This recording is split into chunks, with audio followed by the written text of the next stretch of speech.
A lineup of household names join forces to stop youth violence. Those details. Some of the biggest names in motorsports and horse racing have shown their face in Southport to raise money for the Jack Beazley Foundation. It was a record turnout at their annual fundraiser, with hundreds emptying their pockets to support the incredible work of Brett and Belinda Beazley.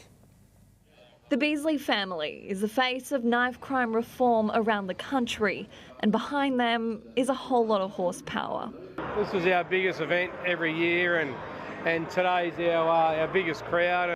From the grass to the bitumen, legends from motorsports and racing joined Brett and Belinda in their annual fundraiser for the Jack Beazley Foundation. And all money raised here today goes straight back into our foundation. On the guest list, three-time Melbourne Cup champion Glenn Boss. As you see, they've all given up their time to be here today. So this is a very powerful moment. And fresh off the track, Dick Johnson racing star Brodie Kostecki.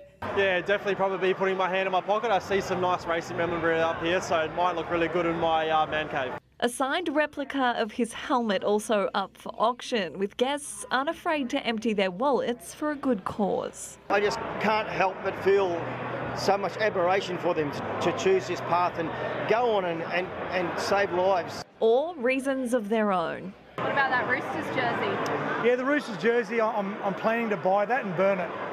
But behind the famous faces and flashy winnings is the good work of a Gold Coast family, fighting for Jack's Law right here and around the world. Yeah, to feel the love here today, it's good. It's overwhelming. Giselle Manning, 9 Gold Coast News. Yeah, special event indeed, special family. Here's Melissa and Joel with all the big and breaking stories coming up next.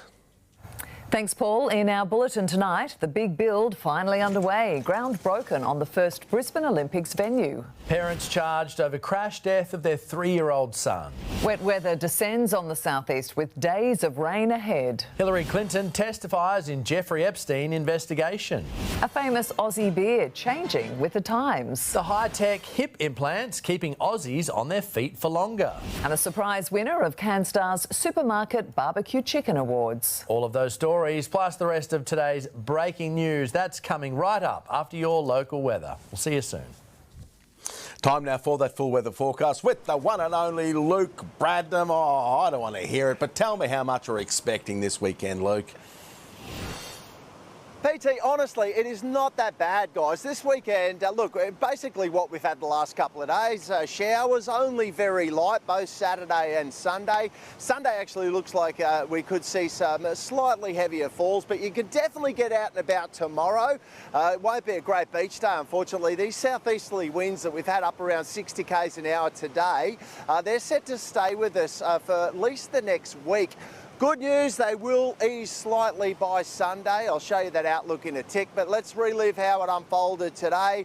Cloudy and overcast as we woke. Most of the shower activity around in the early hours of this morning. We've seen some very heavy falls south of the border today, but temperature-wise today, topping out at just 28 degrees here in Surfers Paradise and also for Southport. The rest of the GC getting to 29, and right now here at Surfers Paradise, 24 degrees. The Hinge Dam sitting on 90%. Tomorrow's weather map shows the story. Those strong southeasterly winds will continue to push showers in along the Queensland coastline. For us on the Gold Coast, we're looking at anywhere up to 2 millimetres. We can definitely handle that for our Saturday. A top of 29 degrees. And looking ahead, the forecast is pretty easy for the first week of autumn. A shower or two and 28 degrees for Sunday, Monday, Tuesday, Wednesday and Thursday. Next Friday, a shower or two and 29 degrees with those southeasterly winds continuing. High tide tomorrow just after 6 a.m. Let's check in with Rocky, see what's happening for the board riders.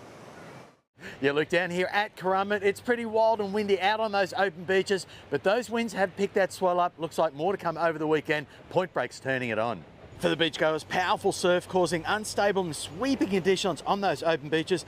Best for a dip is the corners of the southern headlands and only strictly between the red and yellow flags. Water temps 26 degrees. For the surfers, that increased 2 metre easterly uneven ground swell means the Point Breaks at best ironing out the lumps and bumps. Snapper into Kira really sheltered down there, while Burleigh and Currumbin pulling more sides but becoming a little bit more wind affected.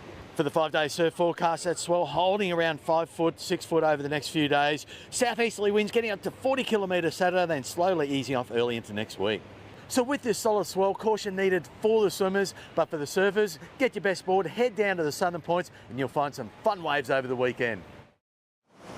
And I mentioned earlier, not great weather for the boaties over the coming week. We'll see the winds ease slightly on Sunday. You might be able to get out there and get amongst these big snapper. Ross McGovern Lucky Strike Charters getting this big boy, as well as some quality reefies as well. But realistic PT out, it'll be Wednesday next week before we can get out there, and light showers on the way over the weekend. Good on you, Luke. Thank you for that. And before we go, we did a story earlier this week on the album launch of Currumbin's Tom Busby. It has gone to #1 on the Australian ARIA charts. Good on you, Tom. That's it from us. Good night.